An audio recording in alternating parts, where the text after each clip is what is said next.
Hi. So, I've been a Republican my whole life. I'm sad to admit I voted for Hillary this time because I did not like Trump. I live right by Tijuana. Most of my friends are Mexican, and I didn't like a lot of not necessarily what he said, but what he said brought people out that felt empowered to spew their racist crap and all that. So I voted for Hillary. The problem is now we've been a couple years or whatever, and I don't see him spewing that stuff anymore. And the problem is deciding who to vote. Well, deciding who to vote for next time. I've got 4 kids to feed. My 401k is higher than it's ever been, and I got a raise at work, and I'm getting more in my check than I've ever gotten. So tell me why I shouldn't vote for him.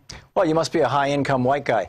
The simple reality is if you make less than $70,000 a year in the United States, your wages have actually gone down. Inflation is 2.9%, wage growth was 2.7%. And if you work by the hour instead of a salary, and I'm sure you're on a salary if you got a 401k, if you work out by the hour, your wages have actually gone down about 2%. In the last year and a half? Yeah. Well, all I know is I feel like I have more buying power. But, the other thing... I don't know why that would be. You're seeing prices, inflation's almost 3% right now. I think that you're mistaking the stock. You're making a fundamental error here, James, and that is thinking that the stock market is the economy. The stock market is one of many indicators of the economy. I think the most important one is wage growth. And we haven't seen substantial wage growth since Reagan's first tax cuts. Well, maybe I need to look more into, I'm not an economist, obviously, but I need to look more into that. The other thing, and I'll let this go because you're going to call me a racist and everything after that, but every single time I turn on your station, because I try to balance it out, I listen to you and MSNBC and Fox and the others from all spectrums trying to divide like where we're really at. And it's so hard with where news is to actually find out just what's happening without the spin. Sure. And the thing is, every single time I turn on Progressive, every single time, I can count within the first minute somebody brings up race. Like that dude just talking about, they can find us for the draft, but they can't find us to vote. Well, if you're an adult, you want to go vote, go sign up as a registrar and vote. I don't know why that's a racist thing.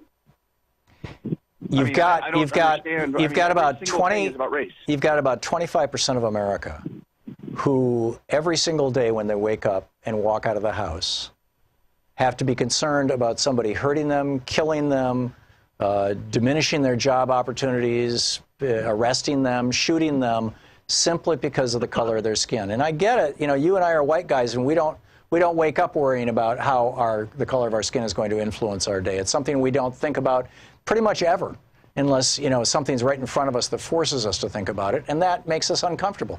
I get that, James, but don't you think that if a quarter of the country, and it's probably actually a little larger number than that, if a quarter of the country is living in fear of just the normal cycles and pulses of life in America, that we all have an obligation to do something about that? Well, of course, absolutely. Then shouldn't we be talking about race? In other big cities, but I'm talking about voting. Are they saying they can't leave their house to go vote because they're afraid, like Baghdad, they're going to get shot down in the street because they're voting? Well, no, but they're going to get banned. I mean, you've got the one of the most black counties in Georgia right now has 9 polling places, and the Secretary of State of Georgia, who is running for governor against Stacey Abrams, she's black, he's white. He's running against her. He has proposed shutting down 7 of the 9 polling places in this very rural, very black county in Georgia, so that many of the people, in order to vote, are going to have to travel 20, 30 miles. And this is a county that has the lowest rate of car ownership in the state, or one of the lowest rates in the state. Well, that should be flat out illegal if that's happening. I agree, and this is the stuff, when people are talking about race on this program, typically it's in the context of actual real stuff like that. Well, in that case specifically, the state ought to come in and say, whatever Supreme Court or whatever, and say, no, you have to have a certain number of polling places per 1,000 people per district. I agree. Or whatever. I agree, but the state Supreme Court is not doing that. See, under the Voting Rights Act, any state that had a history of Jim Crow laws, like, this kind of thing, where they just make it hard for people of color to vote, black people to vote, had to clear with the federal government any changes like shutting down polling places. They had to pass that through the Department of Justice before they could do it and prove that it wasn't being done for racial purposes. Now that the Supreme Court has blown, the Supreme Court blew that up. 4 or 5 years ago, the Supreme Court said it said, and this just kind of blew my mind, we no longer have a problem in the United States of people not being allowed to vote because of their race. And so, therefore, we no longer have to enforce the Voting Rights Act of 1965. And immediately, I mean, literally the same day that decision came down, 3 states, Texas, I believe it was North Carolina, and the other one was somewhere in the Midwest, it might have been Wisconsin, announced that they were going to draconian voter ID measures, and they were going to review all of the polling places and dial back the number of polling places in areas where people of color vote. I mean, it is so transparent. It is so obvious. Democrats talk about it, and Republicans go, oh, you're talking about race again. Yeah, this is wrong. Well, and a case like that, absolutely, where there's this is the Republican Party's principal strategy to win elections, James, is to disenfranchise people who want to vote. I mean, you've got. Well, I got to tell you, like I said with Trump, you know, I'm not a huge fan. Like I said, I voted for Hillary. I was throwing up my mouth, but at the same time, I just couldn't stand that.